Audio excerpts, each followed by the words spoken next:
Philip asked me to actually introduce Winona, if that's okay. She's probably tired of me because we were at ASU. And one of the things I told her was my name, and I don't even realize it anymore. I told her that my name was Napoleon, and she kind of looked at me. Oh, my grandfather's name is Napoleon.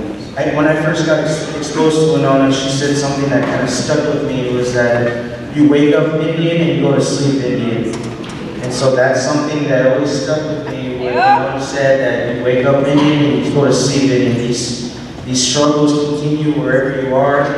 You look in the mirror and you see yourself, and you remember when you step out into the world who you are, and you know that there's going to be somebody always behind you watching you, and you have to be very vigilant with that.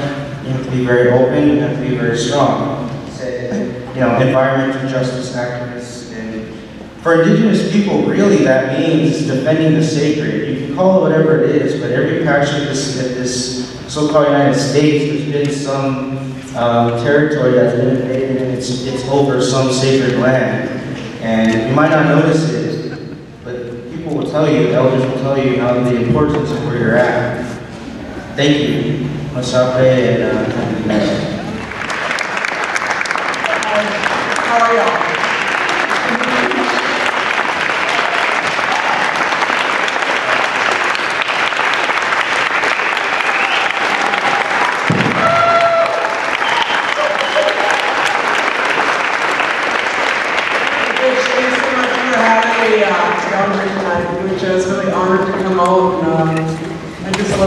Listening to them, I was sitting over there and just really grateful to all of you. Really grateful to everyone who's here and the opportunity to be here. And my nephew Napoleon here. You know, I came to you kind of in a roundabout way. I've been on a little bit of a road trip, which kind of happens to me sometimes. And so I was out east. I went to Pennsylvania, and I went to speak at a college here earlier this week. And I didn't know it was in the same town as Carlisle, which is the main boarding school, right? And so I went to see Carlisle. And I went in there and I went to look in there. How many people in here had a relative who was in Carlisle? And yeah, I went in there and I'd never been there, but I thought I'm gonna go in there, you know, because I can. And I was a really lucky day that a historian was there. And there's 10,000 Native students that went to that boarding school, 10,000. About 750 of them graduated. 10,000, they were swept away as young children, 6 or 7 years old, by Colonel Pratt, and taken there to this military base. And the first 48 of them were Apache children. They were drawn, those kids, the children of those people. And they took those people, they took those kids, they were prisoners of war. Prisoners of war, and they took them there to that place. And it was a sad thing, you know? And then they took some Dakota children from Rosebud and from Pine Ridge, Spotted Tail, and Red Cloud's children. They took them there. And they took my grandfather and my great-uncle Napoleon too. And that's when I see this young man, I said, that's like seeing that guy again. And 2 of their brothers, they all went there. And I was thinking how scared those children must have been. Go that far away from their home, arrive in the middle of the night, get off a train and go into the edge of a military base, a place they'd never seen. And it was really moving to me to see that, to be there, you know? And I got to go in there, and I got to read my grandpa's school record. And you know, he was in the Invincible Debating Society. So that was funny. I always thought I got the gift of gab from my mother. But, you know, I just want to say that I did that before I came here, and I thought about your community. And I went to the cemetery. And something in the cemetery was really moving is that every native grave there had a little felt horse that someone had made in a little tobacco pouch. So I want to say that your ancestors and your relatives' graves are in good order. I went and I attended to some of our graves. There were some Ojibwe graves there. And I looked around, and some of the little horses, they were gone. They had like moved around, so I straightened the herd out. Kind of herd back to the right people because there was a big snowstorm, so they were kind of dispersing around. So that all sorted out. I want to say that because we don't forget those things actually. There's an intergenerational memory in our communities that remember that happened. And I was glad to be able to go back there to tend to things. And I was also really glad to be able to go there and see that other people were tending to things too. That those graves were well taken care of. Our ancestors and our relatives were there. And so I just want to say that that's a little bit of where I came from to be here. And sometimes you go on these road trips, and there's a couple lessons I learned out of that, aside from the fact that I was really taken with that whole experience. And one of the things I learned is that the idea of taking those children and calling them prisoners of war and then putting them in incarceration reminds me exactly of what they're trying to do now to a whole bunch of people, a whole bunch of children. They're trying to deny them basic services. They're putting them in incarceration camps that they're making prisoners out of these children that come from this area. Come from this land here. Children that should not happen to. And so I think about that wall that man wants to make and what it means for all those children. And how we shouldn't do that to people again. We shouldn't make them prisoners of war. Children should not be criminals. That's what I feel like. And also, I thought about that, and I thought about how, I was coming down here to see y'all. So I think about the privilege of my life. I'm a pretty privileged person. I've lived a good life, and I'm really glad to see all these young women doing this good work. I'm looking for my retirement plan. Thank you all for your good work here, but I was thinking about when I was a young woman one time, and I was listening to what you were all saying about being at Standing Rock, because I was at Standing Rock too, and it was nice, I'm really proud of us when we were up there. I'm proud of the 10,000, 15,000 people who were at Standing Rock, and how that changed us. And it was really a seminal moment in this country. It's a seminal moment. And all of us that went there, it changed us all. It changed America, it changed this moment. But I remember a long time ago, I was a privileged young woman. I got to sit with two great Oglala chiefs. I was about 18 years of age, and I got to be with Frank Fools Crow and Matthew King, two of the great Oglala chiefs. And I was a really young woman, and I got to sit with them, and I don't know how I was so lucky as to sit with those two men and we talked. But I remember this one thing that Matthew King said one time. That's what he said is the only thing sadder than an Indian who isn't free. The only thing sadder than an Indian who isn't free is an Indian who doesn't remember what it's like to be free. And I thought about that, and I thought about how Standing Rock reminded us what it was like to be free.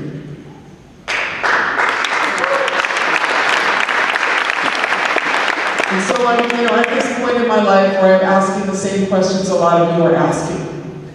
What's it going to be like 50 years from now in our communities? Where's our water going to come from? How will our animals live? What will we think? What language will we speak? How will we pray? How will we treat each other? Where will our food come from? How will we live? What will give us joy? Those are the questions that we need to ask. We need to ask how this life is going to be for our generations who have not yet arrived. And we need to make decisions and do things to think about them. This is our time to do that. And so I think about where we are now at this moment in time. And I know the same things that you all do, because we're all pretty, we're thinking. We're thinking bunching, and not everybody's thinking, but we didn't all drink the Kool-Aid, I can tell that. We've been thinking a little bit here. You know, and I look out there and I think of who the great plants are, you know. I like this piece of art here. This is my niece here. My niece Kim Smith. She's a Dene woman. And she calls me her auntie. And she's also a board member of our organization, Honor the Earth. And she put together this art show called The Art of Indigenous Resistance. And that's a piece by an artist named Wotan. And that's a picture you're looking at. It was this moment when I was out there. We was in Vermont for the opening of the show, and she was wearing her black dress and I was wearing my black dress. And I said, here we are, it's cool. But what I want to say is, look, I think there's two different ways in our teachings. There's a time of the seventh fire, that's what this is called. A time when we have a choice as a Anishinaabe people. The prophets told us that this time we would have a choice between two paths. And one path, they said, would be well-worn but scorched. And the other path would not be well-worn and it would be green. And it would be our choice as Anishinaabe people to determine which path we would go upon. That's what those prophets told us a really long time ago, that we would have a choice between those two paths. They said that would be us as Anishinaabe people. And I'm pretty sure that is where we all are. Not just Anishinaabe people. Got a choice between one really well-worn and scorched path that they have been on in this predator economy for the past 150 years. And a path that is not that path. A path that is in keeping with the laws of the Creator.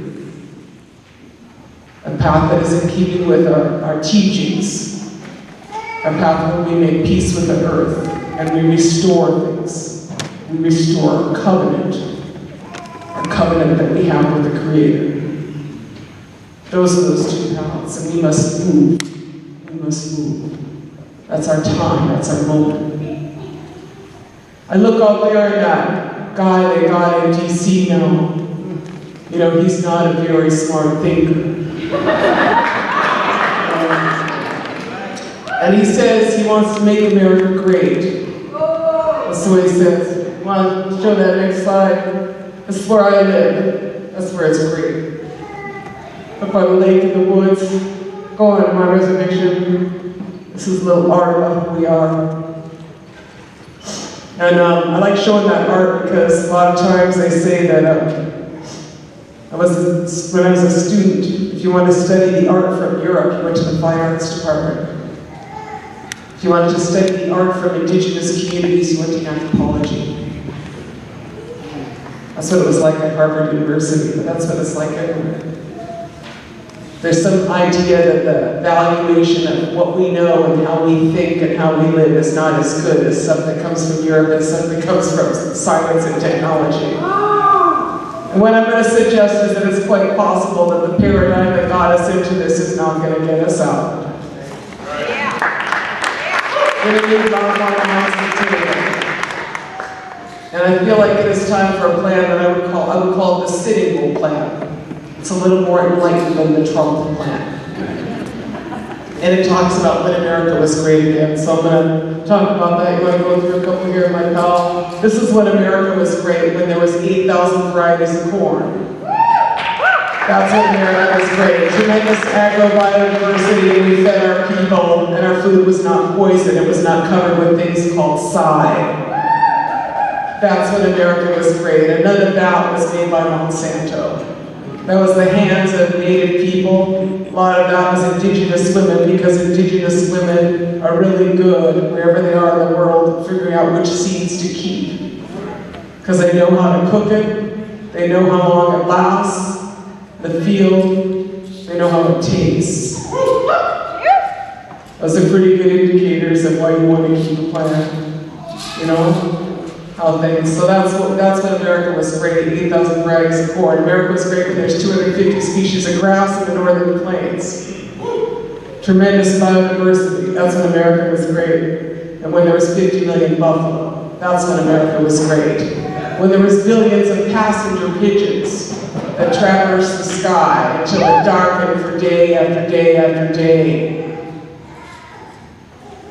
When there were so many more trees on our land, where there were fish everywhere, and you could drink the water.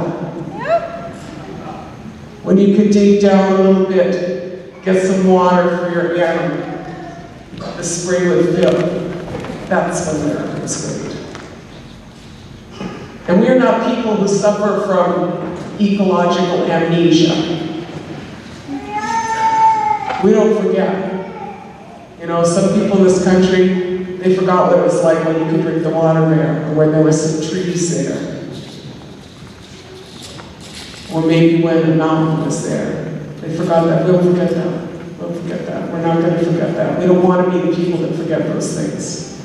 We want to be the people that live that. So that's what this is about. It's about our ability to live and our ability to have a covenant with the Creator and to keep that covenant, and its ability for our generations ahead.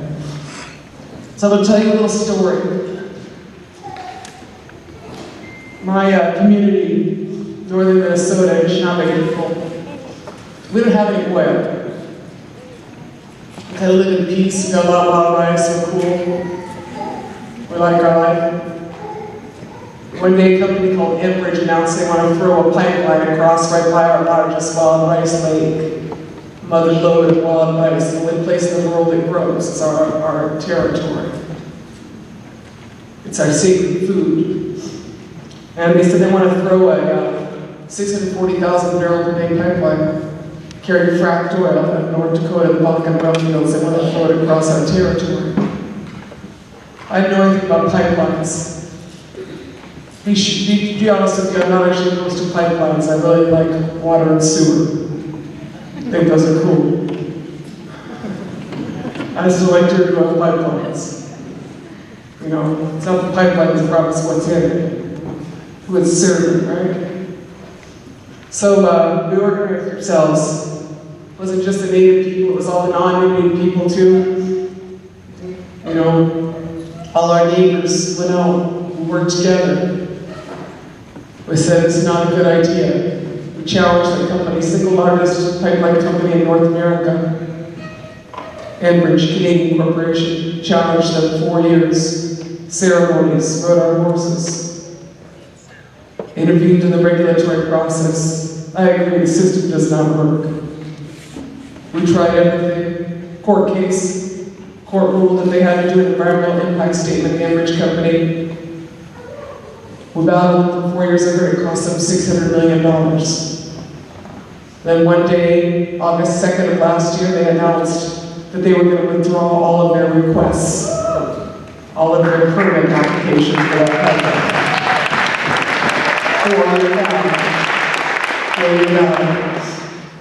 And then they announced that they were going to go and purchase 28% of the Dakota Access Pipeline. So we followed them out there. We said it is not good for us, it is not good for these people either. And so my family went out there, my organization went out there. I went out there some, nowhere near the amount of time that a lot of these water protectors spent out there. And I'm very grateful to the water protectors and their courage.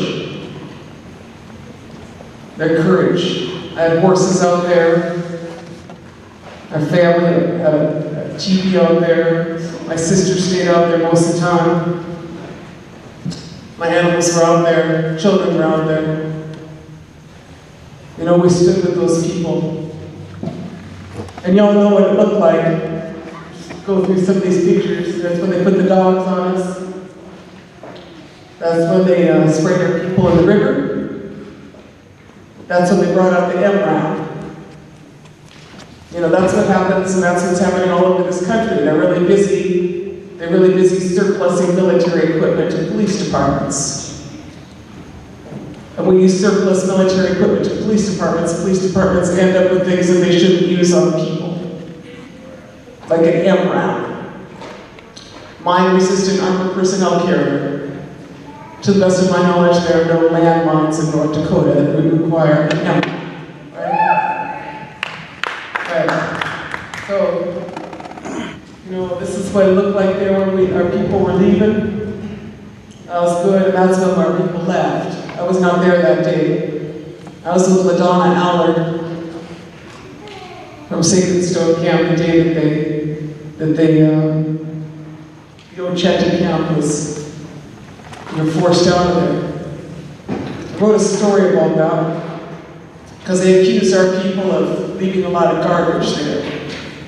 I wrote the story, I called it The Filth of North Dakota. Because, you know, you have a lot of people out there and they force us to try to move out during the middle of winter. There's a lot of duress. They have the road blocked. They made it difficult. A lot of blizzards. A lot of people probably wouldn't want to left their stuff there, but we tried really hard to get things out of there. We tried hard.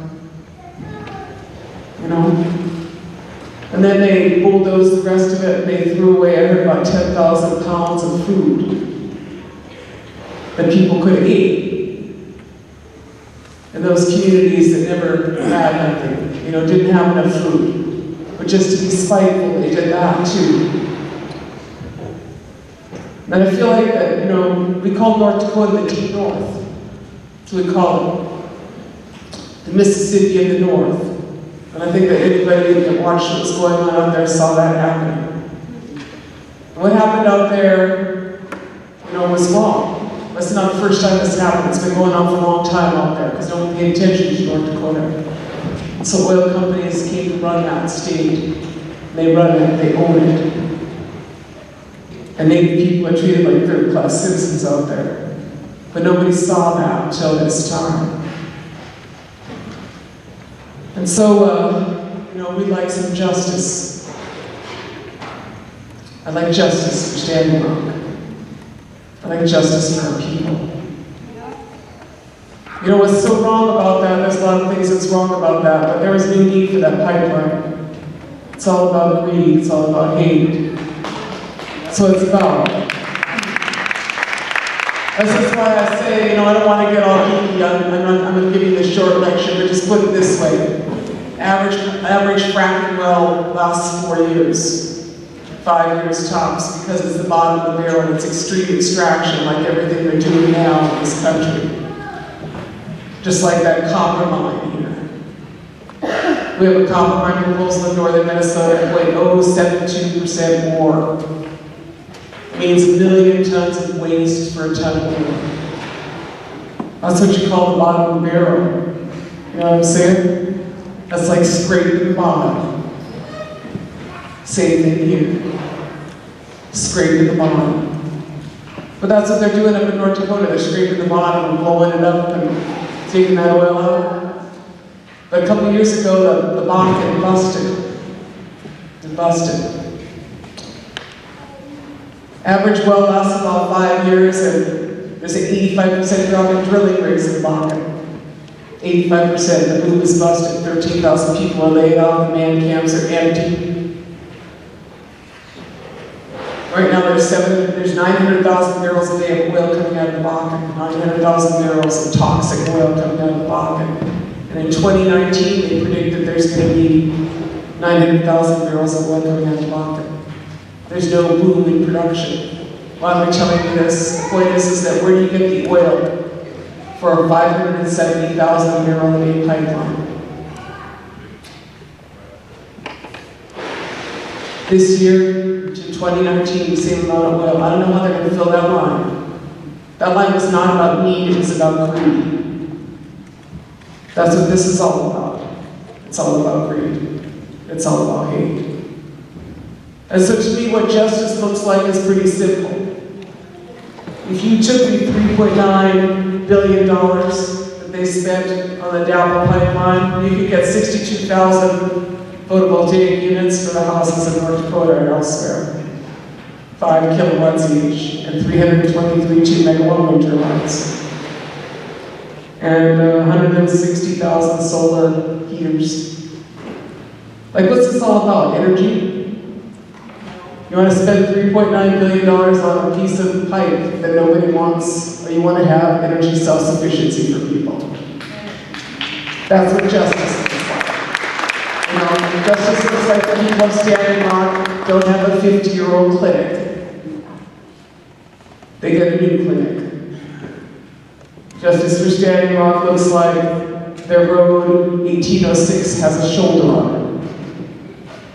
Justice for Standing Rock looks to me like They have adequate housing. Justice for standing up looks like not every Indian goes to jail. So this next week I'm going back to Bismarck, back to Morton County, back to Maricopa for trials. 750 people were charged. 750 people were charged in North Dakota. That's a lot of people. So I'm going to go back and see what those trials look like, because the National Jury Project came out and they did a little survey of Bismarck. They said the jury pool, they surveyed the jury pool, and they said that they were, that 82% of the potential jurors felt that the water protectors were guilty.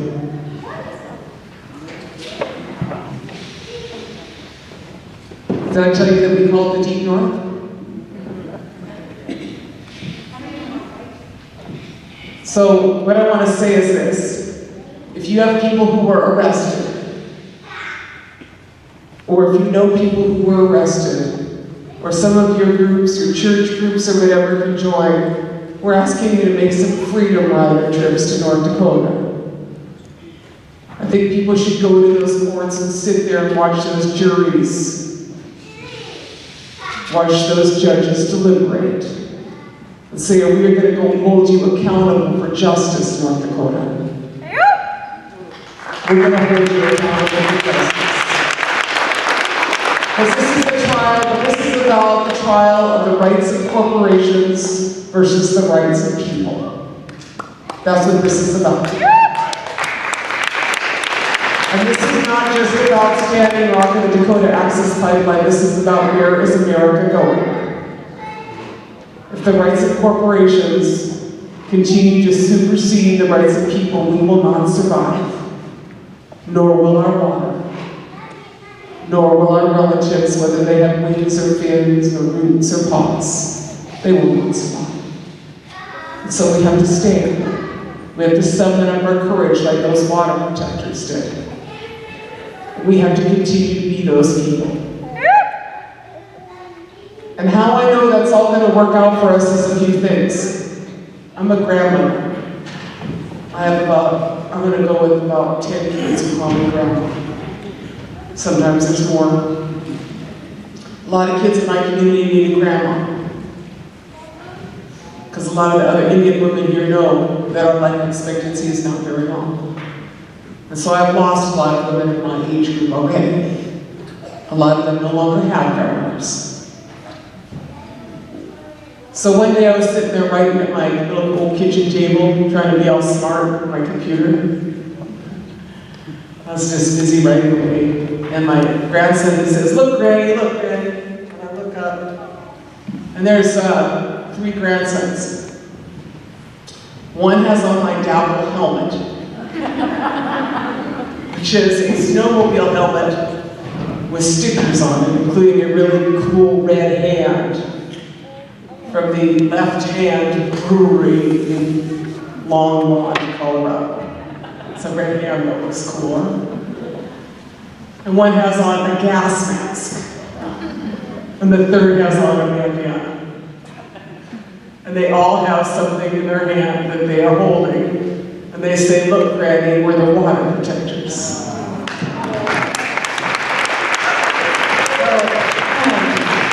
what I'm saying is like, that's how I know. There's a whole bunch of people that are very courageous. Because I got a whole bunch of them that are 10 years old. Those are water protectors. So let us nurture them. Let us nourish them. Let us feed their spirits. Right? Let us care for them. Let us care for each other. It's been a long haul. It's already been a long haul for us. But we have a good life the Creator gave us. We have a good life the Creator gave us here. And they have no right to interrupt that life. They have no right to take our lives. They have no right to take our land. They have no right to take our water. They have no right to take our future.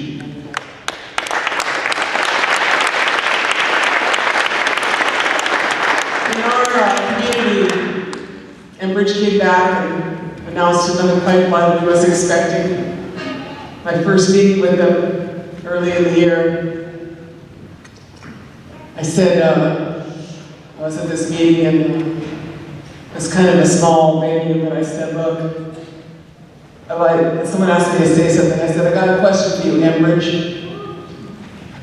These are kind of back on the side. These guys are kind of like Mormons or something. Oh, excuse me, but they always wear like little white shirts and khakis. And I said, hey, Enbridge. I said, a lot of us here packed, they were having a little gathering. They thought it would be for a few white landowners, but there was about 100 Indians there. And a bunch of white people, and a lot of those people had been in North Dakota, and I said, look, Enbridge, I got a question to ask you. I said, hey, what you gonna do here? I said, this is in Morton County. No tanks, no bullets, no pipelines. I said, we saw you out there. I asked you to stop. I wrote letters. I texted them, called them. I had a certain person I talked to. We called them the Indian listener. It's kind of like a dysfunctional relationship. I texted her, called her, and she responded. I said, I asked you to demilitarize that. I asked you to pull out the dogs. I wrote you a letter, I asked you to ask for EIS, asked you to pull the tanks. You had 28% of interest in that pipeline. You could have stopped that. You could have stopped our people from being hurt, Enbridge. You didn't do that. So I told them at this meeting, I said, so I'm going to hold you responsible for 28% of the injuries. I'm going to hold you responsible for 28% of the bullets, Enbridge. I'm going to hold you responsible for 28% of the tanks. Right? Don't forget anything. You need to do that to us. So that's what I've been working on. I was working on that this afternoon. We're in a big battle at home. But it was long haul. You know, I know we're going to beat these guys for a few reasons, aside from the fact that I have a fabulous collection of water protectors who live with me. I know that this is the end of that fossil fuel era. We all know it. That holding on for every little last scrap they think they can get. But even Rex Tillerson don't got no game. He lost most of his company's assets between 40 million and 3.8 million in 5 years. 3.8 billion in net assets. You know, he lost a whole bunch of money. And they're trying to hang on the end of this era. Divestment movement's growing. Not just the doubtful divestment movement, but the divestment movement on fossil fuels. Shell pulled out of the tar sands an $8 billion project about 2 weeks ago. The president, I call him predator-in-chief, has been willy-nilly approving pipelines that there's not even oil for. Build it, you will come, just like that damn wall, huh? Build it, just go build it. You know, what I want to see is, I want to see that instead of building $30, $40 billion worth of pipelines for oil companies, what if we put $30 or $40 billion into infrastructure that made sense in this country?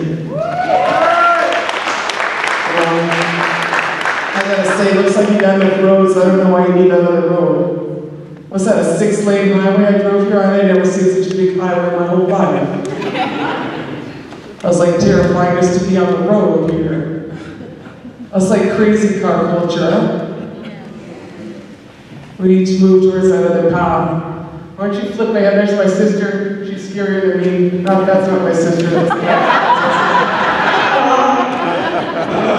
see? And the gayest common of Ojibwe women right there. She's 6'2". That's what I say. Is, you know, when they say talk about 7th generation from now, people were taken care of 4 generations from now. 4 generations from now, if they get their way, those people will not be able to live. That's pretty much it. So it's our shot. It's our responsibility to take these things up and to do this work. But I know all their stuff is kind of coming to an end for a few reasons. One of them is because I was reading this with my Harvard magazine, and there they have this story about Mara Prentice. She's the physics professor at Harvard. She's a super smart lady, but anyway, she has a little story. In that story, she says, look, fossil fuel era is coming to an end because the vehicle that y'all drove in here in, combustion engine is 16% efficient. 16% efficient. So what kind of stupid society would drive around in a car that's 16% efficient? An electric cars, you know how efficient that is? 65% efficient. So it's time to quit doing dumb stuff. It's time to move to local food. Time to go solar. Time to take care of our water. Time to take care of the land that we live on. Time to quit moving around. You know, I don't know, most people here look like they've been here a long time, but a lot of people move out here to Arizona and I'm like, just stay put then. Quit trying to find a new frontier, there's no place else to go. Be a patriot to the land, not to a flag. Be a patriot to the land, take care of it. And keep your courage up. That's cool stuff. That's my community, though. That's what I work for. That's our ricers. And go a couple more. That's my corn I grow on the right. Grow cool corn. Don't waste energy. Go renewable. Divest. Y'all get that message? Yeah. Okay.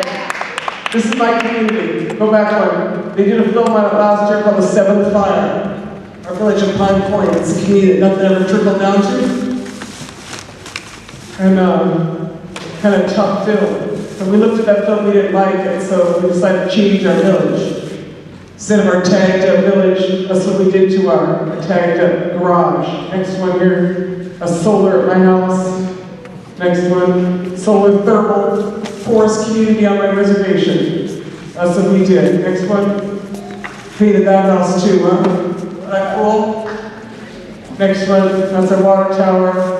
Next one, that's what our future is. That's all solar grids, microgrid. That's our plan. That's Winona LaDuke's plan. That's her solar for her village. Middle of the tar sands. I just want to say, look, you know, there's two paths. I know what path we're taking in my community. I think y'all got your eye on the same path. Gotta stay strong, gotta stay committed, gotta work together. City bully said, let us put our minds together to see what kind of future we make for our children. You know, and as last couple of years, had a lot of privilege. A couple of years ago, I rode my horse out in Washington, D.C. with the Cowboys and Indians like the Keystone Pipeline. Right after go do that again. Me and my sister, we rode our horses. And at the end of our ride, we ended up at our teepee on the Washington Mall. That sounds cool, huh? We're hanging out in our teepees on the Washington Mall. We felt very cool. My kids were in my teepee, and then cool people were in our teepee, like Neil Young was in our teepee, and Daryl Hannah was in our teepee. So I have two 15-year-old boys that was in my teepee, and they were feeling cool. But anyway, I'm sitting there in my teepee, and this one white guy sticks his head in the teepee, and he says, Miss LaDuke, would you like to go for a ride in my car? And I looked at him and I said, like, that's such a crazy pickup line. And I'm thinking this, you know, like, that's like 80s or something, right? Like, why would I want to go for a ride in your car? I don't even know you. That's what I'm thinking, and my boys are going, no, Mom, you don't want to go for a ride in that guy's car, right? And this guy is like, he looks at me and he says, it's a Tesla. And I was like, yes, I want to go for a ride in your car. So the point of this is that basically that's what I want to do. I want to walk out of my teepee, as I did that one day, into a red four-door Tesla. And that's what y'all want too, at some level. We're going to be on horses, we're going to be walking, we're going to be riding bikes, we're going to get a Tesla. No second-rate stuff. We want the good technology. No pretending.